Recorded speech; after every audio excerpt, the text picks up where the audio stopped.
Hello student, my name is Dr. Sunil Dahire. I am Associate Professor in Dada Ramchand Bakru Sindhu Mahavidyalaya, Nagpur. We are discussing the topic Nuclear Magnetic Resonance Spectroscopy. In previous part, we have discussed principle of NMR and first parameter used for the interpretation of NMR, that is number of signals. So let us continue the topic. We have discussed that there are four parameters which are used to interpret NMR spectrum. First parameter is number of signals, second parameter is position of the signal, third is intensity of the signal, and fourth parameter is splitting of signal. We have already discussed the first parameter in detail in previous part. The number of signal gives important information. It gives the types of protons present in the molecule. Suppose this is the NMR spectrum. In NMR spectrum, if we get one peak, it indicates that there are one types of protons in the molecule. If there are two peaks, the two peaks indicates two types of protons. Like this, we can find out types of protons depending upon number of signals. So let us discuss the second point, second parameter, position of the signal. Position of the signal gives the how many kinds of protons are present in the molecule, whether the protons are aliphatic, aromatic, or it is attached to heteroatom such as oxygen, chlorine, like this. The position of signal gives information about kinds of proton, or it gives information about electronic environment. In a molecule, due to spin motion of electron, the electron create magnet, it produce magnet. That magnet is known as induced magnet, or it is also known as secondary magnet. Induced magnet or secondary magnet. So let us see this diagrammatic representation. In first case, suppose this is induced or secondary magnet created by or produced by electrons in a molecule. If induced magnetic field opposes external magnetic field, in that case the magnetic field experienced by the proton will be less. Such type of proton is known as shielded proton, and phenomenon is known as shielding. Second case is if induced magnetic field reinforces the applied magnetic field. In that case, the field, magnetic field experienced by the proton will be more as compared to applied magnetic field. Such type of proton is said to be de-shielded proton, and phenomenon is known as de-shielding. So in shielding, proton experience less magnetic field, whereas in case of de-shielding, protons experience more magnetic field. Let us consider the actual examples. This is the example of acetylene. In acetylene, we can see that due to circulation of electron, there is magnetic field generate, magnetic field produce. This magnetic field is known as induced magnetic field. In acetylene, this induced magnetic field opposes the external magnetic field. Therefore, this proton is shielded proton, and phenomenon is known as shielding. In ethene and benzene, protons are de-shielded due to circulation of these pi electrons. So there is generation of magnetic field, induced magnetic field, and in ethene, this induced magnetic field reinforces the applied magnetic field. Therefore, these protons are said to be de-shielded proton. In similar manner, in case of benzene, due to circulation of these pi electron, there is formation of induced magnetic field, and this induced magnetic field reinforces the applied magnetic field. Therefore, these protons are said to be de-shielded protons. So let us discuss the chemical shift. The shielding or de-shielding of proton affect the chemical shift. Both shielded as well as de-shielded proton absorb when radio waves irradiated on the sample. But shielded proton absorb at higher applied field strength, means towards upfield, whereas de-shielded proton absorb lower applied field strength, means towards downfield. So consider this is NMR spectrum. In this NMR spectrum, applied field strength increases in this order. So this is upfield where applied field strength is high. This is downfield where applied field strength is low. And to measure chemical shift, so one standard is used which is known as reference standard. So in chemical shift we have discussed that due to shielded proton or de-shielded proton, shift means position of signal, position of peak shift from changes from one position to another. So such type of shifting of signal is known as chemical shift. In chemical shift, one standard reference standard or chemical shift is measured with reference to one standard compound, and in NMR spectroscopy, TMS means tetramethylsilane is used as a reference standard. In tetramethylsilane, centrally located atom is silicon and it is bonded with 4CH3 group. There are 12 equivalent protons in the tetramethylsilane. All these 12 protons are most shielded proton. Therefore, this TMS is selected as a reference standard. Again, it is chemically inert, volatile and highly miscible compound. So due to these qualities, tetramethylsilane is used as a reference standard. So let us discuss the factors which affects on position of the peak. So there are 4 factors which affects on the position of the peak. First factor is type of proton. The proton may be primary, secondary or tertiary. Primary, secondary and tertiary, these types of proton affect the value of del. Means chemical shift. In case of primary proton, chemical shift is 0.9. So these values are measured in parts per million, means ppm. The values of del are measured in ppm.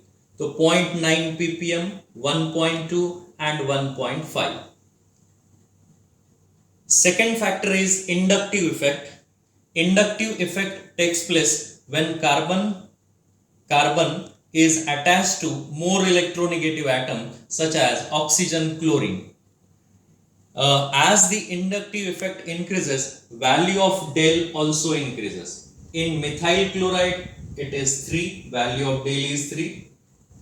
In CH2Cl2, it is 5.3 and in CHCl3, it is 7.3. Anisotropic effect also affect the value of chemical shift. Anisotropic effect takes place due to presence of pi electrons, and this effect is different in case of different molecule. Therefore, it is known as anisotropic effect. So we can see that in an acetylene, ethene, benzene, this all are pi electron, but the effect in all these 3 molecules is different. Such type of effect is known as anisotropic effect. So anisotropic effect also affect the value of chemical shift, means value of del. And one more factor is there, hydrogen bonding. Hydrogen bonding increases the value of del. Means if there is hydrogen bonding, due to presence of hydrogen bonding, value of del increases. To solve the problems based on NMR spectroscopy, we should learn some values of chemical shift. So these are some important values of chemical shifts of different types of proton. So tetramethylsilane TMS, it is a reference standard, therefore its chemical shift means Dale value is 0. For aliphatic proton it is 0.9 to 1.5. For cyclic proton it is 2 to 2.5. For ketone it is 2.2. Benzylic proton 2.3. For acetylenic proton it is 2.5. When proton is attached to halogen, in that case value is 3.4. If proton is attached to oxygen, in that case value is 3.8. For vinylic proton means if proton is attached to doubly bonded carbon atom, in that case value is 4.5 to 6.8. For aromatic proton, Dale value is in between 6.5 to 8.5. For aldehydic proton it is 9 to 10. For carboxylic acid proton this Dale value is very high, it is 12 to 13. For alcoholic proton 3 to 5. For amines 3 to 5, and for amide it is 5 to 9. So these are the chemical shift values, means Dale values for different types of protons. So this is the second parameter. So we have discussed second parameter, position of the signals. So let us consider the third factor, intensity of the signal. Intensity of the signal depends upon area under the peak, and area under the peak or intensity of the peak gives information about number of protons in the molecule, number of protons in the group. So intensity of the peak is directly proportional to number of equivalent protons in the group. So consider this example, ethyl alcohol CH3CH2OH. In this molecule you can see that there are three types of proton, A, B and C. So this is the first peak for A types of proton, B types of proton and C types of proton. NMR spectrometer gives integration lines to this associated with these peaks, and these lines are useful for find out height of the peak. So when we compare these three peaks, you can see that the height of the first peak is high, second peak is comparatively less, and again third peak is smaller. So the height of these peak is in the ratio of 3:2:1, and this ratio gives information about number of protons present in a peak. So A peak is made up of 3 proton, B peak is made up of 2 proton, and C peak is made up of 1 proton. If spectrum is unknown, for unknown spectrum we can calculate number of protons on the basis of intensity or area under the peak, and for that we have this formula: sum of all peak areas upon total number of protons is equal to area of one proton. By using this formula we can find out area of one proton, and if we know the area of one proton we can calculate number of protons present in a peak. So intensity of peak, this parameter gives information about number of protons in a peak. So let us discuss the fourth parameter, splitting of signals. Splitting of signal. In most of the compounds, peak is made up of more than one line. The number of lines present in a peak is known as multiplicity. Multiplicity means number of lines present in a peak. Multiplicity depends upon number of protons present in a neighboring group. Multiplicity depends upon number of protons present in a neighboring group. Multiplicity of a peak can be calculated by using formula n plus 1, where n is equal to number of protons present in neighboring group, where n is equal to number of protons present in a neighboring group. So let us discuss the reason for splitting of signal. The reason for splitting of signal is spin-spin coupling. Due to spin-spin coupling, the peak undergoes splitting. Spin-spin coupling means non-equivalent set of protons present on adjacent carbon atoms affect signal of each other. Non-equivalent sets of proton present on adjacent carbon atoms affect signals of each other, and due to this each of signal peak split into multiplet. So this is known as spin-spin coupling. To understand the concept of spin-spin coupling, let us take the example of this compound. In this compound, you can see that there are two types of proton, A and B. So we can find out multiplicity of these proton on the basis of neighboring proton. Let us consider A proton. Multiplicity of A proton can be calculated like this. It can be calculated by using formula n plus 1. N means number of protons on neighboring carbon atom. On neighboring carbon atom, as there are two hydrogen atoms, two protons, multiplicity of A proton will be 2 plus 1. It is equal to 3.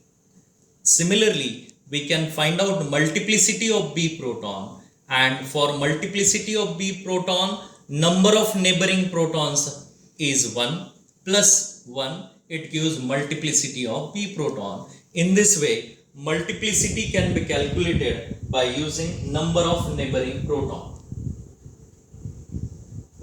These are different types of possible multiplicities.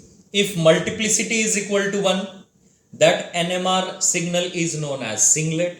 If it is 2, it is known as doublet. If multiplicity is 3, that NMR signal or peak is known as triplet. For 4, quartet. For 5, it is known as quintet. If multiplicity is 6, that peak is known as sextet. And if it is 7, the multiplicity NMR signal is known as heptet.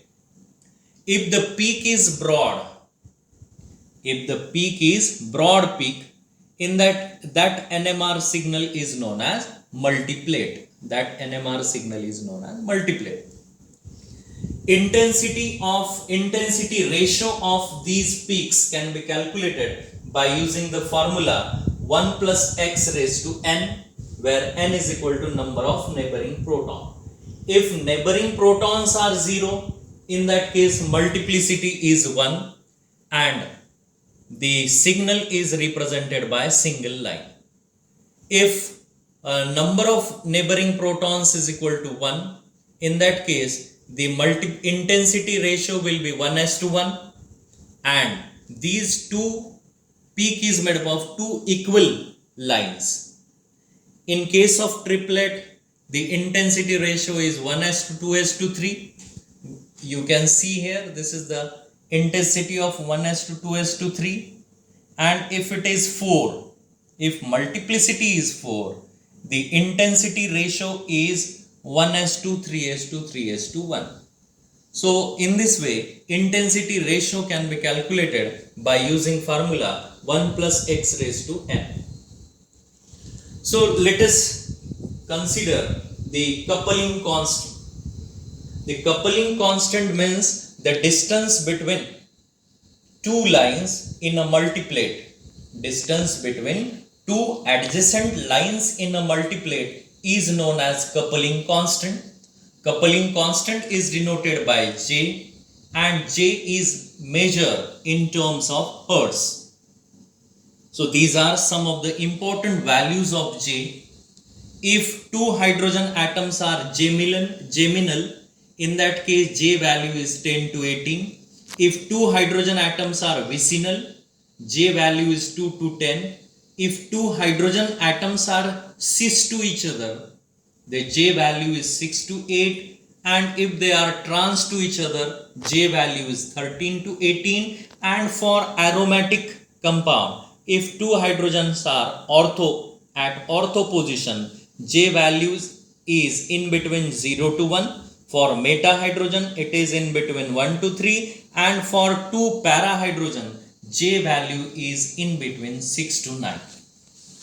So this is all about the 4 parameters which are used for the interpretation of NMR spectrum. By using these 4 parameters, we can interpret the NMR spectrum, and with that interpretation, we can determine the structure of compound. In this section, we have discussed how to interpret NMR spectrum by using these 4 parameters. So in next part, we will discuss applications of NMR spectroscopy. Thank you. See you in the next part.